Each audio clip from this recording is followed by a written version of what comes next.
এই মুহূর্তে বিধানসভার বাইরে বিজেপির প্রতিবাদ মিছিল। ফের বিধানসভার বাইরে রাজ্য সরকারকে তীব্র হুঁশিয়ারি দিলেন রাজ্যের বিরোধী দলনেতা শুভেন্দু অধিকারী। হিন্দু ওবিসি অধিকার রক্ষার লড়াই রাস্তাতেই হবে। বিধানসভার মধ্যে গর্জে উঠলেন রাজ্যের বিরোধী দলনেতা শুভেন্দু অধিকারী। সাংবাদিকদের মুখোমুখি হয়ে কি বার্তা দিলেন তিনি আপনাদের দেখাবো সেই চিত্র।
আগে থেকে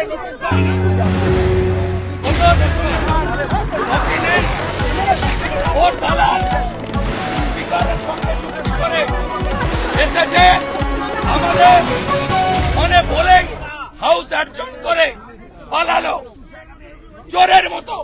কভার 180টা কমিউনিটিকে ওবিসি করেছে, 119টা মুসলমান। এ সরকার মুসলমানের সরকার, মুসলিম লীগের সরকার। এই সরকার মুখ্যমন্ত্রী যেভাবে হাইকোর্টকে মিথ্যা বলেছেন, কেস পেন্ডিং আছে, সুপ্রিম কোর্টে 15 জুলাই ডেট আছে।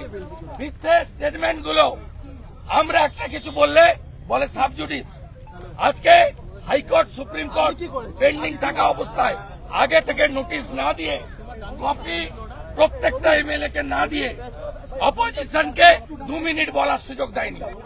চোরের মতো চোর মমতা, চাকরি চোর মমতা, বালি চোর মমতা, গরু চোর মমতা, হিন্দু ওবিসিদের অধিকার চুরি করা মমতা বক্তব্য রেখেছে। স্পিকার কয়েক সেকেন্ডের মধ্যে অ্যাডজন করে পালিয়েছে। আমরা ছাড়বো না, এখানে লড়াই হবে, আইনি লড়াই হবে, হিন্দু ওবিসি অধিকার রক্ষার লড়াই রাস্তাতেও হবে। শুভেন্দু তো আজকে কোনো প্রস্তাবনাই ছিল, কেউ জানে না, কোনো নোটিশ নেই, বলেছে পা করে পা ছুটে পালিয়েছে। 15 সেকেন্ড হাউস চোর মমতা, হায় হায়।